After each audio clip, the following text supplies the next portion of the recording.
Alors, chers amis, chères mesdames, d'abord j'ai le plaisir de vous souhaiter la bienvenue à toutes, je ne dis pas à tous, tant mieux, à la Grande Mosquée de Paris à l'occasion de la Journée des femmes.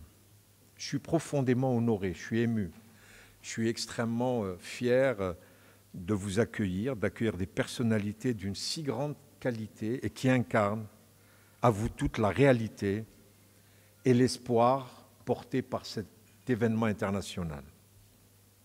Dès mon arrivée à la tête de la Mosquée de Paris en 2020, j'ai instauré ce déjeuner du 8 mars pour mettre à l'honneur le rôle fondamental des femmes et pour symboliser en cette date et surtout en ce lieu, mosquée, lieu de culte, le chemin de l'égalité entre les femmes et les hommes que nous devons arpenter avec énergie et responsabilité.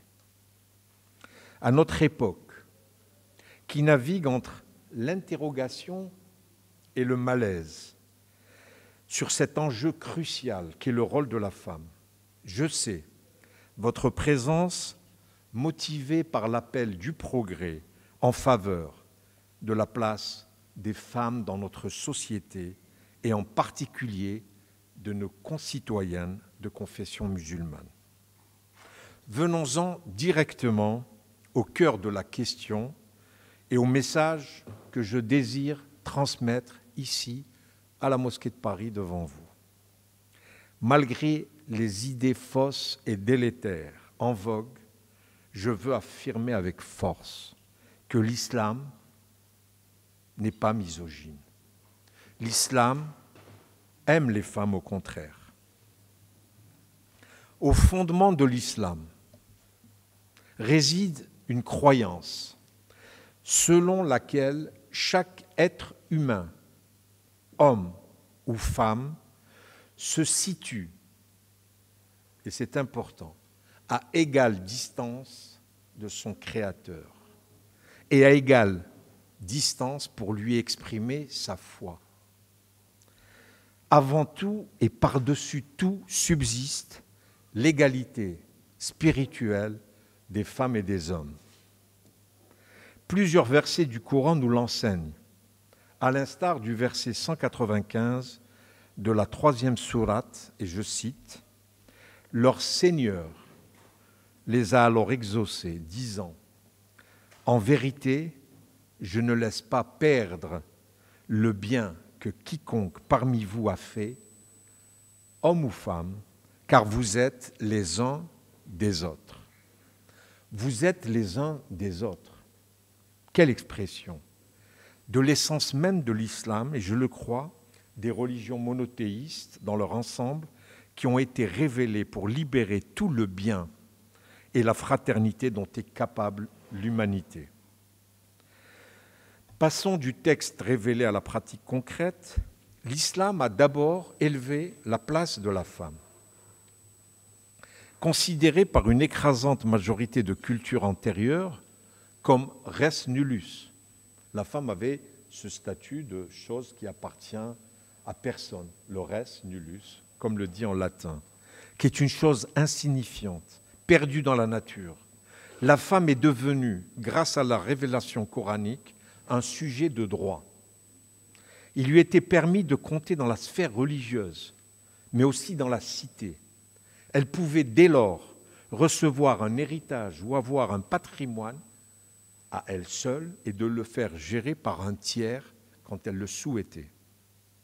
L'islam, des premiers temps, a donné un statut de droit aux femmes et leur a laissé la possibilité d'avoir un rôle élevé autour du prophète Mohammed, que la paix et le salut soient sur lui. Je pense aujourd'hui à Khadija, dont j'ai voulu que la table d'honneur porte son nom. Khadija, qui était une femme avec un pouvoir historique, puisqu'elle dirigeait elle-même une affaire de commerce international et qui fut l'épouse du prophète, la première épouse du prophète, qui fut la première à le soutenir. Et je sais, moi personnellement, lorsque votre femme vous soutient et quand on dit que Or, je ne dis pas que je suis un grand homme, mais derrière tout grand homme, il y a une femme derrière. Vous le savez bien, mesdames, qui fut la première à le soutenir et à reconnaître sa mission prophétique. Et c'est la première personne, femme, qui s'est convertie à l'islam. Je pense à ces femmes qui ont incarné le message de l'islam, comme le raconte si bien Karima Berger. Bonjour Karima. Dans son dernier ouvrage, Les gardiennes du secret, qui a remporté, et j'en suis très fier Karima, le prix littéraire de la Grande Mosquée de Paris en décembre 2022 dans la catégorie du premier essai. Je voulais vraiment te remercier publiquement aujourd'hui.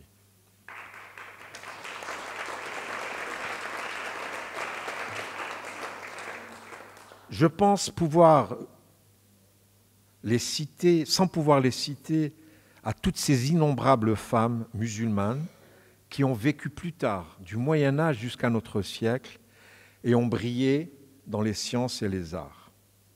Ces figures historiques et inspirantes sont oubliées, malheureusement reléguées au banc de l'histoire. Leur oubli n'est pas involontaire. Il incarne une trajectoire douloureuse, mais qui n'est pas heureusement irrémédiable, celle de la domination des femmes par le système patriarcal. Ce système, aux antipodes du message de l'islam, s'en est pourtant servi à coup d'interprétation erronée des textes religieux pour mieux justifier une pensée et des pratiques renvoyant strictement les femmes entre les murs du foyer. C'était leur seul rôle, la cuisine et s'occuper des enfants et du mari. Au cours des dernières décennies, les acteurs de cette domination se sont multipliés, avec eux les lectures sélectives de la révélation et de l'héritage prophétique. Ces extrémistes préfèrent traquer le vice dans les moindres faits, gestes et postures des femmes. Nous devons les freiner, voire les arrêter. Nous devons surtout leur dire qu'ils n'ont pas le droit de chercher à déposséder les femmes de leur corps et à les priver de leurs responsabilités sur elles-mêmes. Et nous devons dire aux femmes que l'islam a une vocation libératrice, qu'elles sont libres de conduire leur vie religieuse et leur vie citoyenne comme elles l'entendent. Nous le savons hélas, les tiraillements sociaux et identitaires sont nombreux. Le climat, oui, est brûlant. Il est temps de dépassionner les débats qui, en la matière, malheureusement, virent toujours à l'hystérie, parce que le mal-être, pour moi, est très profond.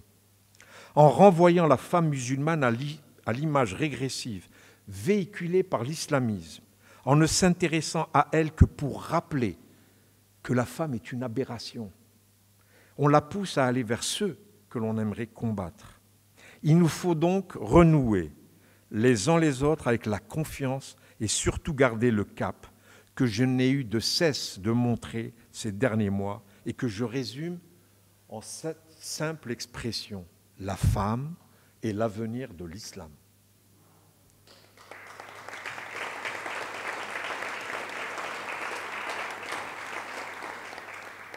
Oui, la femme est l'avenir de l'islam. Et ceci est plus vrai encore ici en France. Dans notre pays, le long combat pour la condition féminine peut conduire à des réactions parfois catégoriques et épidermiques, mais il peut surtout nous montrer la voie. En France, comme ailleurs, le statut de la femme est un élément révélateur. Une société reconnaît sa grandeur au traitement qu'elle réserve aux femmes. J'ai aussi une pensée émue et reconnaissante aux femmes qui m'ont vu grandir en Algérie, qui m'ont élevé. J'ai une pensée aujourd'hui particulière pour ma mère, dont le courage et l'esprit de liberté apporteraient beaucoup aux femmes d'aujourd'hui. En pensant à elles, j'aimerais que l'on comprenne mieux l'essence de l'islam, qui ne peut conduire qu'à l'équilibre et à l'émancipation. Chères mesdames, chers amis, si je peux en donner l'impression, je ne souhaite surtout pas parler à votre place, à la place des femmes. Je vous ai invité aujourd'hui car vous êtes, comme je l'ai dit, chacune des exemples à suivre dans de nombreux domaines, y compris au sein de nos organisations cultuelles, et c'est heureux. Je profite d'ailleurs de cette occasion pour avoir une pensée pour mes collaboratrices, mes salariés, qui sont si précieuses pour moi et qui assurent des missions tellement importantes au sein de la Grande Mosquée de Paris. Merci à toutes pour votre participation à cette journée spéciale qui, bien entendu, ne suffit pas à la cause, mais a le mérite de porter sur elle une lumière pressante et nécessaire. Je vous remercie.